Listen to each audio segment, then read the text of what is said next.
Texas sells itself as big, loud, and proud. Open roads, bright stadium lights, booming cities, and towns that feel like they'll outlive the sun itself. But Texas also has another side, one most people only brush past at 70 miles an hour, if they notice it at all. Places where the streets are quiet for reasons nobody fully agrees on.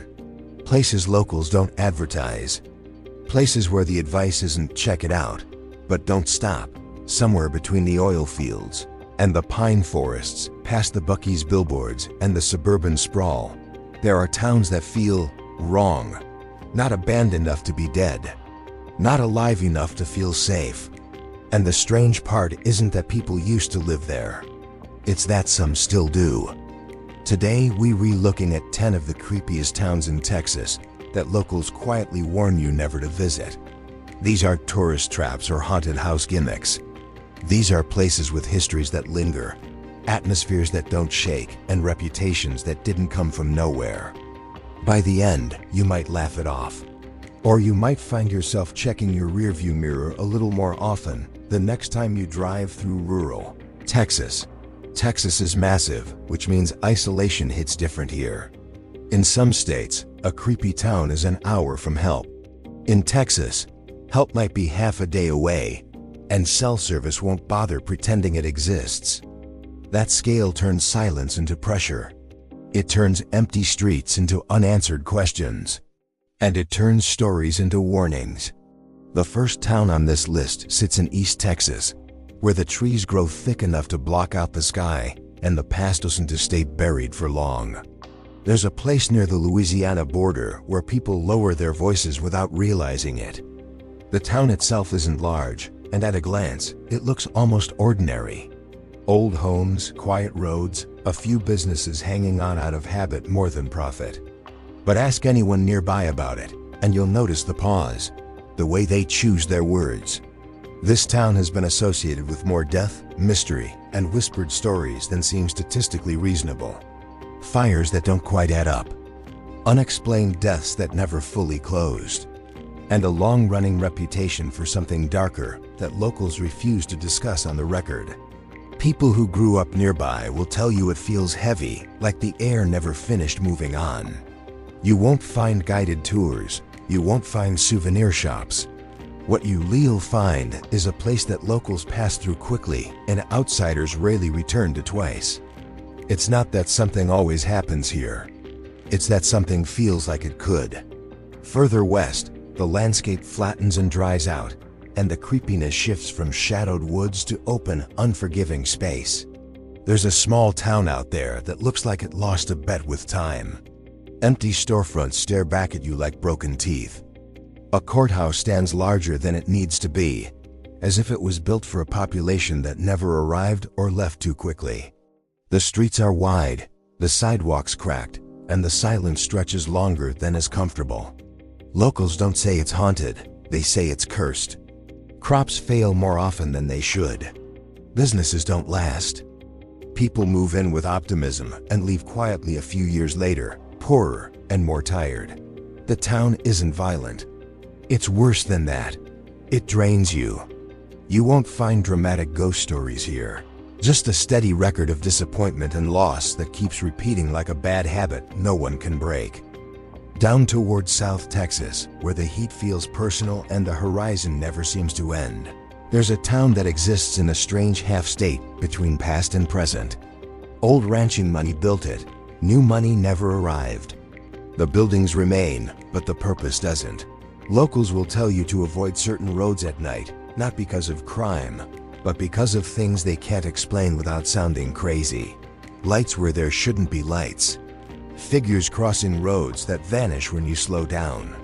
A feeling that you're being watched in places where no one should be.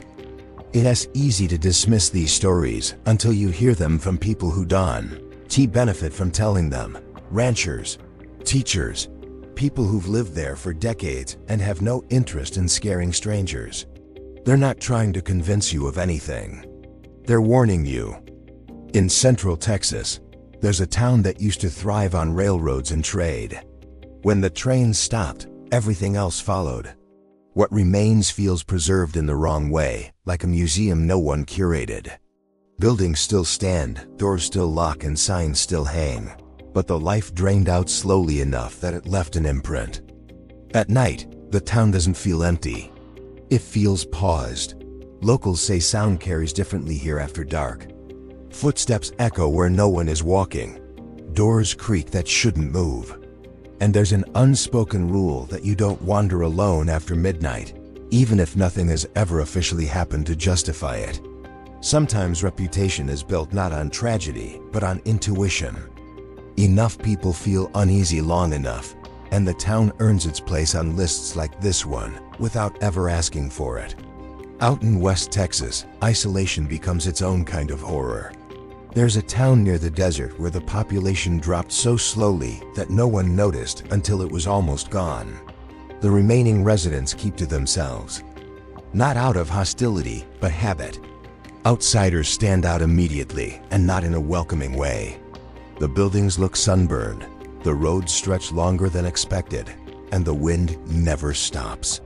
Locals will tell you not to explore abandoned structures, not because they're unstable, but because some places are better left alone. There are stories of people who went in out of curiosity and came out shaken, unable to explain why. No monsters. No ghosts jumping out. Just a deep, unsettling sense that something was wrong and didn't care if you noticed. Near the Gulf Coast, there's a town that shouldn't exist anymore. Hurricanes should have erased it. Floods should have finished the job. But it remains half rebuilt, half forgotten. The creepy part isn't the storm damage. It's the way life returned unevenly. One house fully restored next to 3 that never were. Streets where lights turn on sporadically, like the town itself is blinking. Locals say the storms changed something, that the place never fully came back the same. People report hearing voices over the sound of the wind, especially when storms roll in again. Whether that's grief, memory, or imagination doesn't really matter. The result is the same. Visitors don't stay long, and residents learn to live with a sense of quiet unease that becomes normal only because it never leaves. There's also a town in Texas that became infamous not because of ghosts, but because of people. A place tied to crime so disturbing that the name alone still makes locals uncomfortable. Decades later, the events are technically history, but the stigma never lifted. New families moved in hoping to start fresh, only to find the reputation followed them. The town feels defensive now. Closed off, suspicious, not hostile but guarded. Like it learned a hard way that attention brings consequences. Outsiders aren't chased away, they're watched. And the message is subtle but clear. This place doesn't want to be known for what happened, but it doesn't want to be forgotten either. That tension hangs in the air, thick and unresolved. Some Texas towns feel creepy because of what they hide. Others because of what they remember too well. There's one north of Dallas that looks like a perfect small town on paper. Nice homes, clean streets, decent schools. But locals will tell you about parts of town that never shake their past. Areas where tragedies stacked on top of each other until the ground itself feels uneasy. People report nightmares after moving in. Pets acting strangely. A sense that the neighborhood never quite accepts newcomers. No official explanation exists, but the stories line up just enough to make you wonder if land remembers things we done. And then there are towns where the creepiness isn't supernatural at all, it's human. A place where everyone knows everyone, and that knowledge feels suffocating. Where privacy doesn't exist, and outsiders are immediately noticed. Where silence isn't peaceful, it's observant. Locals warn travelers not because they're dangerous, but because they don't want the trouble that comes with strangers asking questions. These towns don't appear on ghost hunter shows. They don't sell legends. They simply exist, quietly uncomfortable, daring you to decide whether your unease is paranoia or instinct. Texas has hundreds of small towns. Most are harmless. Many are charming, but a few earned their reputations the hard way. Not through marketing or myth, but through patterns. Through stories that don't disappear. Through warnings that keep getting passed down, not as entertainment, but as advice. And the creepiest part is that none of these places are off limits. You can drive right through them. Stop if you want. No gate will stop you. No sign will tell you to turn back. Just the feeling that you probably should. The thing about creepy towns is that the unease doesn't always announce itself right away. Sometimes it sneaks up on you after you've already parked, already stepped out of the car, already convinced yourself that you're overthinking it. There's a town in North Texas where that feeling shows up late. During the day, it almost feels normal. Quiet, yes, but manageable. A few cars pass. A couple of people wave. Then the sun starts dropping, and the temperature cools just enough for the town to exhale. Locals will tell you not to linger after dark, not because of crime statistics, but because of patterns. Dogs barking at nothing. Lights flicking on in buildings no one uses anymore. A sense that you're being observed, not aggressively, just attentively.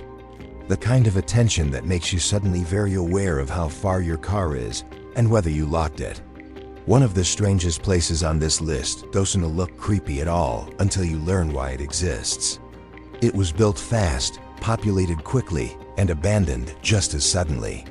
The original industry dried up, and the jobs went with it, leaving behind a town that never got the chance to age naturally. Streets end where development stopped. Houses sit empty but intact, like their owners stepped out and never came back. Locals nearby say the town feels unfinished, like it was interrupted mid-thought. People who explore it talk about an overwhelming sense of displacement, like being somewhere that shouldn't be accessible anymore. It's not scary in a traditional sense, it's disorienting. And that disorientation sticks with you longer than jump scares ever could. In deep East Texas, there's a town surrounded by woods so dense they swallow sound. The trees here aren't decorative, they're enclosing. The town's history includes violence, segregation, and tragedies that were never fully resolved. Locals don't deny it. They just don't want to talk about it. Visitors sometimes describe feeling unwelcome without anyone saying a word. Conversations cut short. Eyes tracking movements. Doors closing sooner than expected. It's not that the town is hostile. It's protective. Like it learned that outsiders bring consequences and silence is safer. The creepiness comes from the social tension, not the supernatural. You feel like you're intruding on something private, something unresolved. There's another Texas town that gained its reputation through repetition. Nothing catastrophic happened all at once. Instead, bad things happened steadily. Fires, accidents, disappearances, financial ruin. One after another, just spaced out enough to avoid headlines. Locals joke darkly about it being unlucky, but the jokes carry weight. Businesses cycle through owners. Families move away after generations. The town keeps going, but never quite stabilizes. Visitors sometimes say it feels like the place is waiting for something else to go wrong. Like the next shoe hasn't dropped yet, but everyone knows it will. In the hill country, where tourism usually smooths out rough edges, there's a town that never quite leaned into the charm. Old buildings line the streets, but they don't feel preserved. They feel tired. The town empties early at night, not out of necessity, but habit. Locals lock doors even when nothing ever happens. People avoid certain stretches of road without being able to explain why. There are no famous hauntings here, no viral stories, just a shared understanding that some places don't want attention. The creepiness lives in the consensus. When everyone independently decides the same thing without coordinating, you pay attention. One of the most unsettling towns in Texas sits dangerously close to normalcy. It has events, schools, restaurants. On paper, it's fine. But locals will tell you about moments when the town feels like it slips. Power outages that don't line up with storms. Sirens that go off and stop without explanation. Neighborhoods that feel fine one street over and completely wrong the next. People who move in sometimes leave suddenly, unable to articulate why. They just say, it didn't feel right. And when enough people say that, you stop dismissing it as coincidence. Then there's the town that people warn you about quietly, usually followed by, just trust me, It doesn't have a dramatic backstory. No famous crimes, no disasters. Just a long-standing reputation for being uncomfortable. Outsiders report strange interactions, conversations that go nowhere, questions answered vaguely. A feeling of being out of sync with the place, like you're half a second behind everything happening around you. It's subtle but relentless. And subtle discomfort has a way of digging deeper than obvious danger. Near the border, there's a town shaped by movement. People passing through, rarely staying. The economy reflects it. Temporary structures, short-term businesses. A sense of impermanence baked into the layout. Locals say the town feels hollow, like it's built on transit rather than roots. That lack of grounding shows up in strange ways. Sounds carry oddly at night. The streets feel longer than they are. Time feels stretched. Visitors often describe feeling exhausted after being there, even if nothing happened. The town takes more than it gives, emotionally. One Texas town made the list simply because of how often it appears in stories that start the same way. Someone stopped there unexpectedly. Someone took a wrong turn. Someone decided to explore. The stories don't usually end in disaster. They end in relief. Relief at leaving. Relief at seeing familiar signs again. Relief at getting back to somewhere that feels neutral. The town itself doesn't chase you. It doesn't trap you.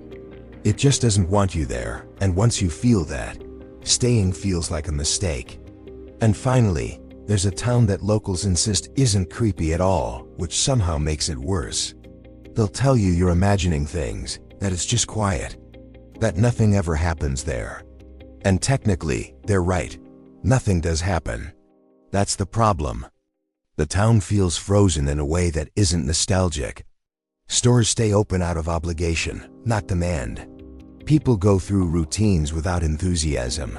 The place isn't decaying. It's stalled. And spending time there feels like stepping into a paused moment that forgot to resume. Texas doesn't lack ghost towns. It doesn't lack abandoned places. But the creepiest towns aren't empty. They're occupied. They're functioning just enough to keep going. Just enough to make you question your instincts. Locals warn you not to visit, not because something bad will definitely happen, but because something feels off often enough to be worth avoiding. These towns don't need legends. They don't need exaggeration. Their reputations were built quietly, over time, passed from one person to another as advice rather than entertainment. And the unsettling truth is that most people who ignore the warnings don't experience anything dramatic. They just leave feeling unsettled, unable to explain why. And that might be the creepiest thing of all. That sometimes a place doesn't hurt you. It just reminds you that not everywhere is meant to be comfortable. Not everywhere wants to be understood. And not every road in Texas leads somewhere welcoming, no matter how open it looks. If you ever find yourself driving late at night through a town that feels a little too quiet, a little too watchful, and you catch yourself thinking about how quickly you could leave, trust that instinct. Texas is big enough that you don't have to stop everywhere. And some towns, no matter how ordinary they look on a map, are better appreciated from a distance, through stories, through warnings, and through the simple relief of seeing them disappear in your rearview mirror.